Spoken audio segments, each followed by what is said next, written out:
So, ayan niya, nabutan natin si Joel, nagpapakain. Well, ano yung pakakain mo na yan? Saan yan? Ano to? Sa brown ko.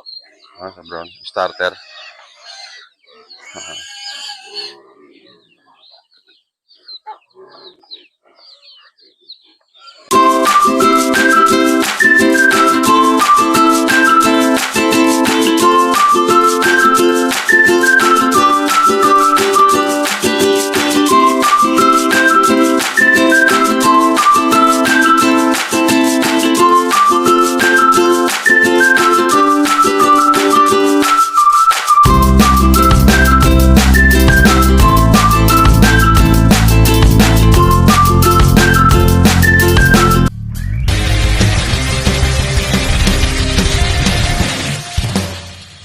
Ayan mga brad, isang napakagandang umaga po muli sa atin lahat. Ngayon ay walang kaulan-ulan.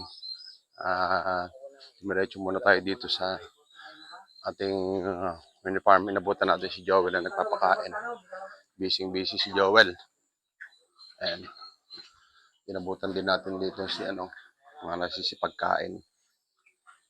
Ito, kumakain si Tisay. At tulog na tulog yung kanyang mga ake. Ang kanyang mga inakay. Ayan. Si Brown, ayan, patuloy ang paglaki ng kanyang lus-lus. At ito namang ating dalawang native. Ayan, oh. Alsa na yung kanilang tiyan. Ayan, mga kabrad. Tapos ito si Bruno, siguro mga isang buwan pa siguro dito, aayos lang natin yung ang kanyang paglilipatan, ililipat na natin siya. Ayan, oh. Halata na yung tiyan ng ating dating dalawang dumalaga. Ayan.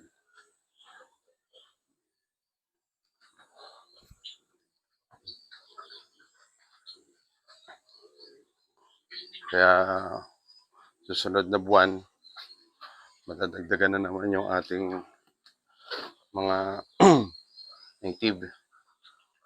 Klasay, si Tisay unang panganak pa lang niya, pero tingnan niya, napakalapad na ng katawan. Ang laki. Lapad niya. Oh.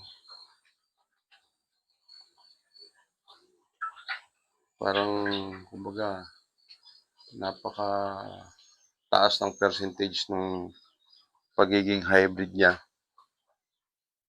Pero yung ina nito mga kabrad, talagang pure native. Mahaba ang uso.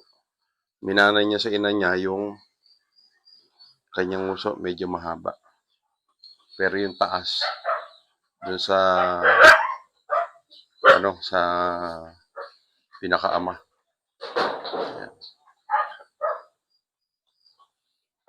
Tulog na tulog pa yung ating, bali na sa mga na to, 6 days na mula na ipinanganak. Kina naman dito mga kabrad, sa native, hindi na nga tayo nagtuturok-turok pa. Tsaka dito, medyo safe tayo dito dahil malayo tayo sa kabihasnan. Kaya dito, pagka mayroong mga pupunta rito, halimbawa, buyer, hindi natin dito sila papapasukin, kundi magdadala lang tayo ng isang sample na medyo malayo-layo lang dito. Hindi naman, babari sila, pero hindi sila rito lalapit sa ating mga kulungan. Kasi dala na tayo nung nakaraan. Ang nagkalat sa atin ng virus nun ay yung buyer. Diyan, nagsisimula. So, ayan, nagugutom na yung... Ayan, umiyak na.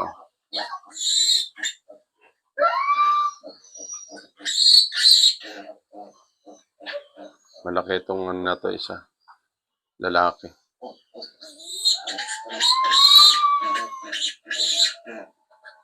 Hintayin natin mga kabrad padidayan ni Tisay. Gutom na, padidayan na niya. So yan mga kabrad, pagmamasdan. Ang ganda-ganda ng mga biik niya. Palibasa nga, lilima lang. Kaya ito mga kabrad, ang ginagawa dito ni Joel. Inuuna niyang pakainin to. Tinutuka.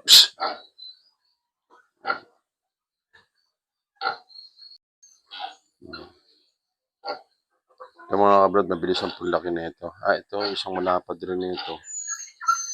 Yan, may abo. Lalaki din. Tapos, tatlong babae. Ayan.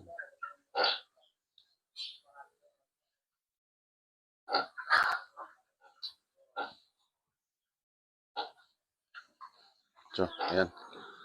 Okay. Puntahan naman natin yung ating mga iba nating alaga. Well, angat mo nga yung sa bibe. Tinan ko nga ano nila. Ito yung bibi natin mga kabrad. Ayan. Ayan. Hindi ba basa yung dayami nila? Basa ah. Ito yan.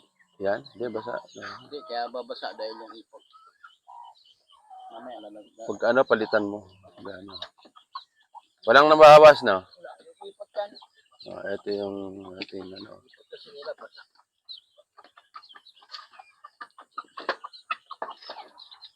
Walang nabawas sa ating alaga dito. Na sa bagong pisa natin bibi. Oh.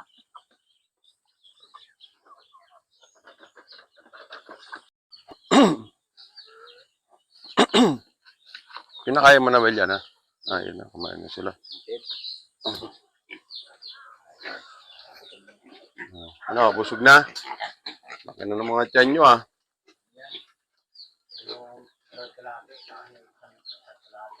Yung sapal natin, well.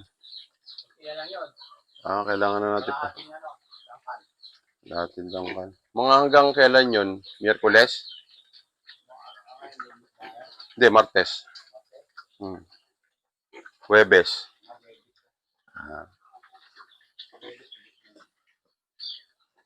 Yan na pala, makakuha na tayo ng sapal.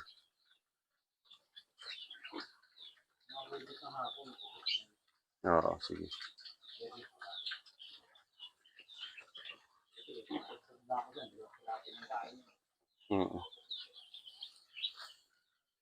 Mga Huwebes, kukontakin ko yung ano doon.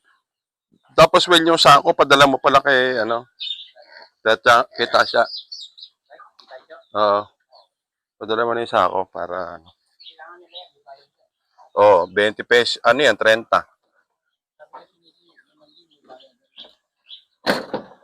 So, tingnan naman natin ating mga alagang manok. Yung kumain na.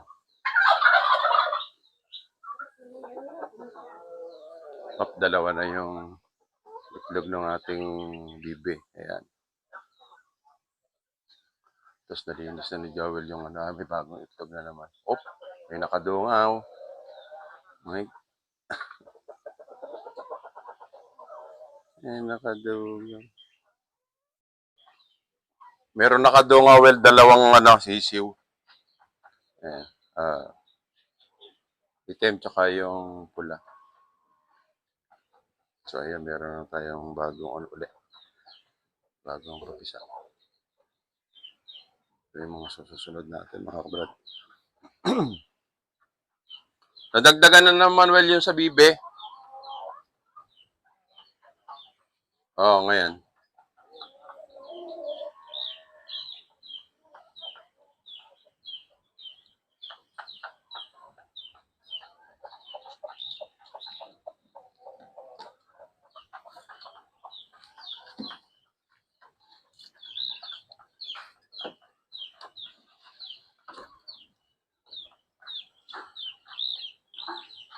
Yeah.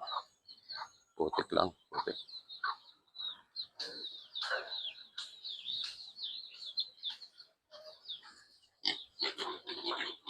So, ayan nga mga kabrad. At ngayong panahon na to, meron na tayong kahit paano na litsunin pang kutsinilyo mga kabrad.